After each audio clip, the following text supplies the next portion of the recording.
TMC नेता कल्याण बनर्जी द्वारा उपराष्ट्रपति धनखड़ की नकल उतारने के मामले में अब सियासत और भी तेज हो गई है। जहां पर कानपुर में सपाइयों ने कानपुर में जगह जगह भाजपा सरकार के खिलाफ प्रदर्शन किया। उत्तर प्रदेश के कानपुर में सपाइयों द्वारा विपक्ष के 143 सांसदों को अलोकतांत्रिक निलंबन के विरोध में सपाइयों द्वारा फूलबाग गांधी प्रतिमा पर विशाल धरना प्रदर्शन किया। इस दौरान सपाइयों ने भाजपा सरकार के विरोध में जमकर नारेबाजी करी।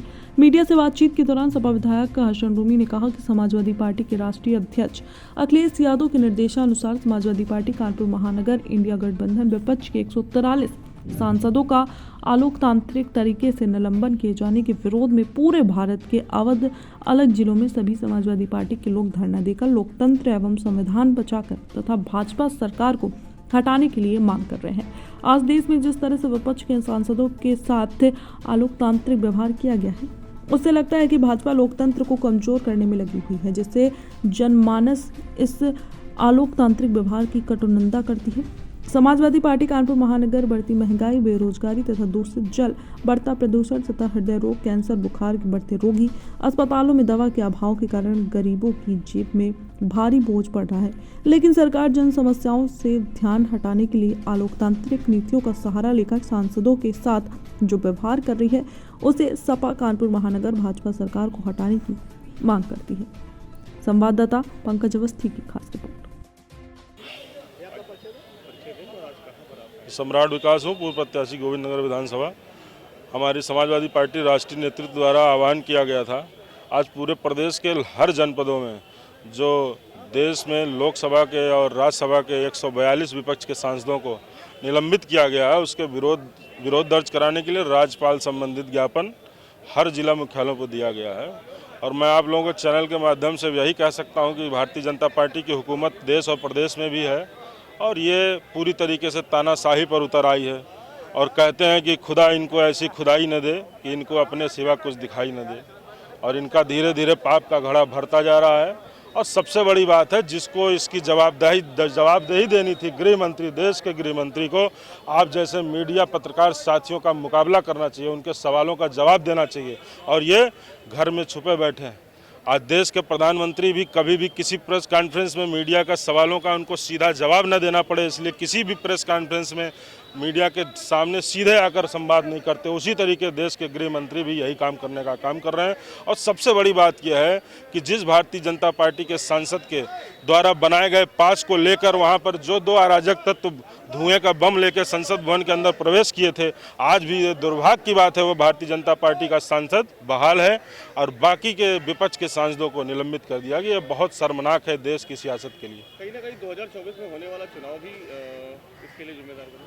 2024 का वो ध्यान भटकाने का काम कर रहे हैं। 2024 का चुनाव तो नज़दीक है और 2024 का चुनाव ज़मीनी बुनियादी मुद्दों पर लड़ा जाएगा और तैयारियां बूथ लेवल की करके हम लोग लड़ेंगे। जो राष्ट्रीय नेतृत्व का निर्देश होगा उसका पालन करते हुए हम लोग लड़ेंगे। ये सही बात है कि 2024 का चुनाव नज़दीक है और उसके पहले इतनी बड़ी संसद में, जिसको भारतीय जनता पार्टी के लोग बड़े शौक से कहते हैं कि लोकतंत्र का मंदिर है देश की संसद, और आज उसी संसद का गला घोटने का काम कर रहे हैं। जिन जनप्रतिनिधियों को जनता ने चुनकर वहाँ भेजा है, जब वो अपनी हिफाजत, अपनी आवाज़ वहाँ पर नहीं बुलंद कर पाएंगे तो निश्चित रूप से आने वाले समय में आम जनमानस के साथ यही होगा। और जो संवैधानिक अधिकार बाबा साहब अम्बेडकर द्वारा मिला है जनता को, उसका भी गला घोटने का काम भारतीय जनता पार्टी की हुकूमत धीरे धीरे करती आएगी। इसका सामना हम लोगों को करना पड़ेगा। धन्यवाद। लगाओ, जल्दी लगाओ।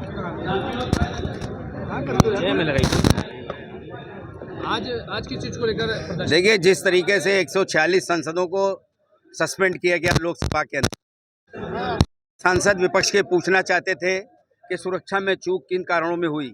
ये पूछना चाहते थे अमित शाह जी से कि हम सब सांसद आज उस दिन हम लोग बैठे हैं एक साथ, जिस दिन आज सांसद पे हमला हुआ था, और आज उसी दिन किसके हस्ताक्षर से, किस संसद के हस्ताक्षर से, किसके पास से ये लोग अंदर आए थे।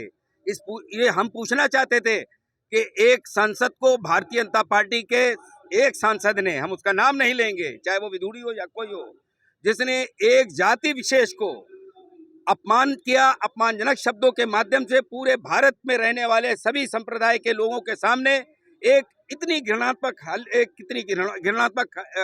काम किया।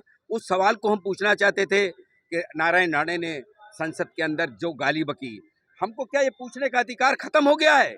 अगर ये अधिकार जनता ने हमको दिया है लोकसभा में जाकर इस तरह के सवाल पूछने का, तो हम पूछेंगे। अगर तुम संसद से सस्पेंड करा दोगे तो हम सड़क पे पूछेंगे। आज पूरे देश में इंडिया के प्रबंधन से भी घटक हैं, सब ने अपने अपने जिलों में, अपने अपने प्रांतों में इस कृत्य के खिलाफ एकजुट होकर इस धरने के माध्यम से इस बात का संदेश देने का काम किया है कि ना वो लोग चैन से बैठेंगे, हम उनको चैन से बैठने देंगे जो लोकतंत्र की हत्या करने के लिए, जो संविधान को खत्म करने के लिए कुचक्र रच रहे हैं। क्योंकि हमको जनता ने चुना है, हमको जनता ने लोकतंत्र में, संविधान में आस्था रखते हुए चुना है। अगर लोकतंत्र और संविधान की आस्था को ठेस पहुंचेगी तो हम जनप्रतिनिधियों का ये कर्तव्य है कि हम उस लड़ाई को अंजाम तक पहुंचाएं। इसलिए आज हम लोग यहाँ पर इकट्ठा हुए हैं। आने वाले चुनाव में इंडिया के द्वारा कैंडिडेट होगा, हम सब मिलकर उसको जिताकर इस गूंगी बहरी तानाशाह असंवैधानिक तरीके से अपने अधिकारों का प्रयोग करने वाली सरकार को उखाड़ फेंक करेंगे। आज हम लोग ने कानपुर नगर के भेजे गए एसीपी ये मांग की है कि हमारी आवाज को राष्ट्रपति तक पहुंचाया जाए, और हम लोग सब यहाँ से संकल्प लेकर उठ रहे हैं कि आने वाले लोकसभा के चुनाव में सब मिलकर इंडिया के कैंडिडेट के बहुत धन्यवाद।